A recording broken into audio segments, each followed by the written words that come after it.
सुभद्रा योजन आसला आउ एक बड़ खबर जहाँकि डिसेम्बर में मिल पुणी सुभद्रा योजनार प्रथम किस्तिर चतुर्थ पर्याय टंका वर्तमान सुधा 3टी पर्याय 80 लाख महिला को सुभद्रा टंका दि जाइछि। 80 लाख महिला 4000 कोटी टंकार सहायता पाइछन्ति। तेबे प्रथम पर्याय 25 लाख, द्वितीय पर्याय 35 लाख एवं तृतीय पर्याय 20 लाख रु अधिक महिला को 5000 टंका लेखाएं पठा जाइछि। आपण माने टंका पाइछन्ति कि नहीं कमेंट रे जणेबे। वर्तमान सुधा 1,16,00,000 महिला सुभद्रा योजना आवेदन करछन्ति।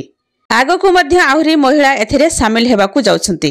तेबे विभिन्न कारणरू जेमानकर ना तालिकारु बाद रहिछि खूब शीघ्र यार समाधान करी समस्तଙ୍କୁ सुभद्रा योजना रे सामिल कराजिबो। गत वर्ष डिसेम्बर सुधा कोटिए महिला को मिलिबो सुभद्रा टंका। एथर तृतीय पर्याय सामिल होइछन्ति समस्त अंगनवाड़ी कर्मी। आपण माने ए टंका पाइछन्ति कि नहीं कमेंट रे जणेबे। कोडियागढ़ मुख्यमंत्री मोहन चरण माझी प्रथम किस्तिर तृतीय पर्याय टंका रिलीज कर छाछन्ति।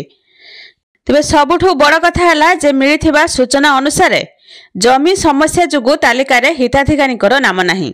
तांको नाम रे जमी नाही किंतु से माने धान बिकुछन्ति। एही बाबद रे फिजिकली वेरिफिकेशन हेबो एवं से माने डिसेम्बर रे सुभद्रा टंका पाइबे। एहार सचेतनता लागि सरकारी अधिकारी घर को जिबे। बाद पड़िथिबा हिताधिकारी को सामिल कराजिबो। शेष हिताधिकारी को जोड़िबा को मुख्यमंत्री निर्देश रहिछि। अंगनवाड़ी मिशन शक्तिर माँ पीओ माने गाँ को गाँ जिबे। तेणु ए सुभद्रा हिताधिकारी व्यस्त विव्रत न होई चतुर्थ पर्याय टंका पर्यंत अपेक्षा करिवे।